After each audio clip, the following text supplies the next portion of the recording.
What's up? Today I wanted to tell you about 3 places in Savannah, Georgia, specifically their ghost stories.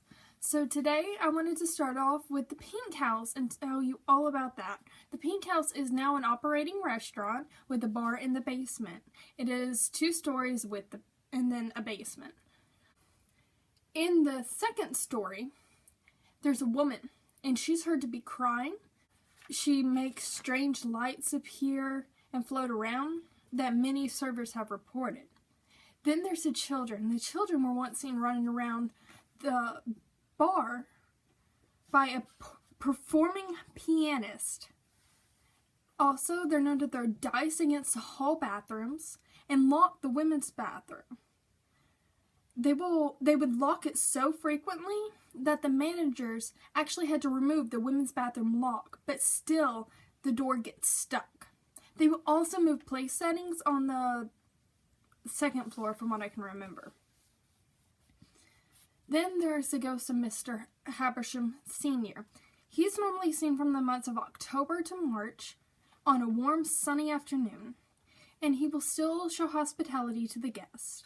He also once offered a tired man a toast after work, and when the man asked about the man in the old soldier uniform, of course the bartender said, "What man?"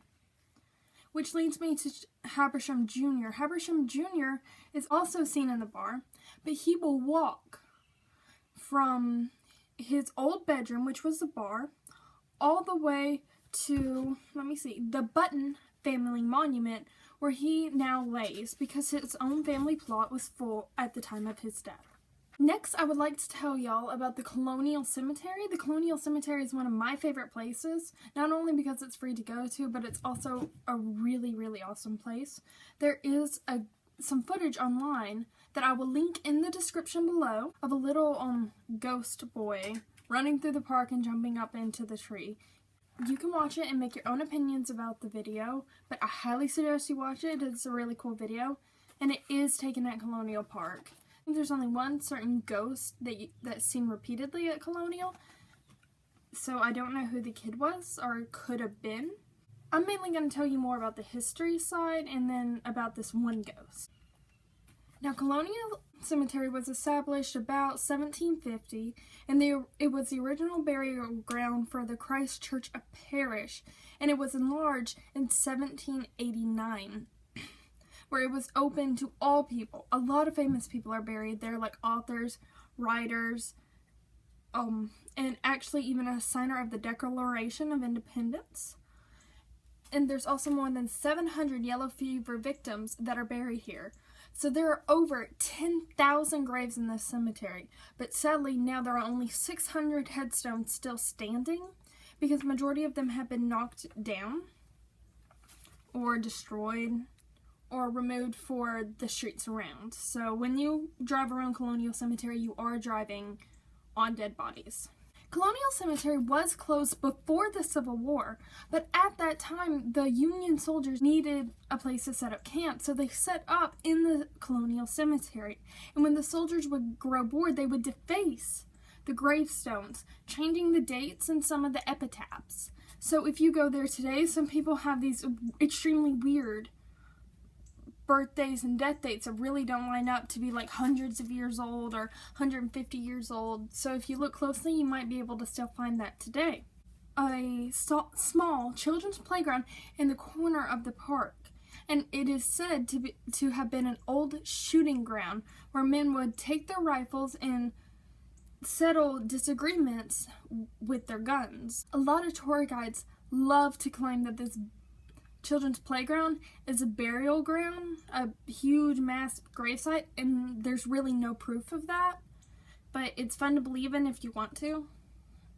But there have been studies tested on the ground and it was proven not to be. Savannah has a very thick, thriving voodoo culture, but most of the voodoo practitioners live around Savannah for various reasons. But back before Colonial had a fence and a gate around it and a time where they would open and close, a lot of early birds would come in the morning and find the remnants of a voodoo ritual that was performed the night before.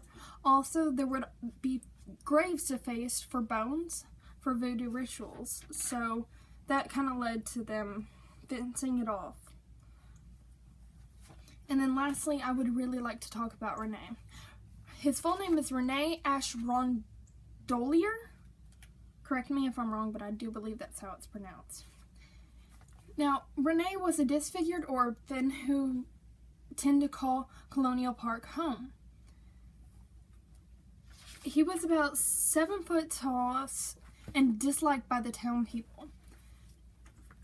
One day, I couldn't find if it was 1 or 2 girls, but I know at least one little girl was found dead, and they blamed Renee for it. So without a trial, they drug him out to the swamps, they lynched him, and they left him there for dead. And then immediately after that, I don't know if it was a day or a week, again, this is a really hard and kind of gray area. So one website would say one thing, another website would say another. A book would say this, and the documentary would say that. So you figure it out for yourself, I guess, at this point. But another little girl was found dead, and they blamed Renee's ghost. So they wouldn't even give this poor kid a break in death. And ever since then, he has been seen around the cemetery and said to be a negative spirit, although I don't see how he really could have been negative. Now, lastly, I would like to tell you about the one place I've taken so many tours on. It was a really, really awesome place. I really like this place, even though all the story is not really complete, which kind of makes it more fun, I guess. So this place is called the Sorrel Weed House. The first spirit that died there was actually a soldier that died in the capture of Savannah. That happened December 29th, 1778. That soldier was likely hit by a cannonball. He is actually said to reside in the corner of the basement by a fireplace. And he has been said to put one woman on her knees, and a lot of sidekicks have to leave the room because of him.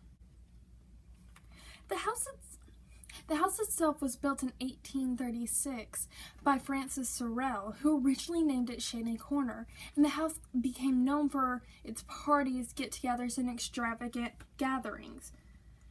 There would be reports from many of the tour guides that actually lived there that they would hear parties and get-togethers going on down in the main room while they slept in the upper rooms. But majority of the Sorrel Weed hauntings actually surround one single night, and though I held up 2 fingers, one single night that all this stuff took place.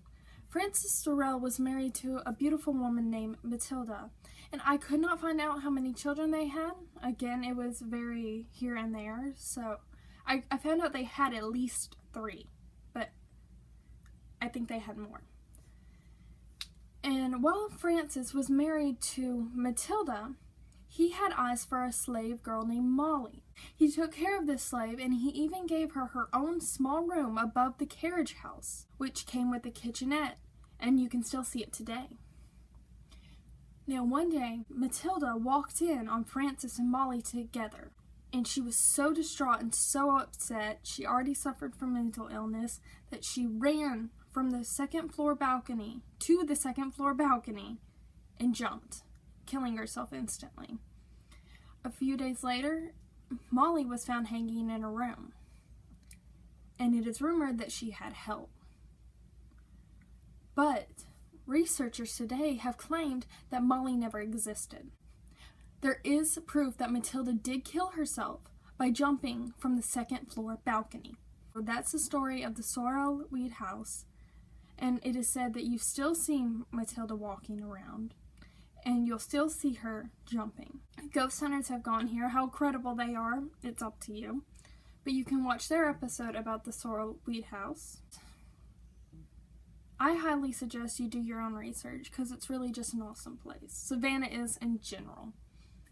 So, y'all wanted to see that painting? Here's the clip. Hey guys, you said you wanted to see this picture of me, so here it is.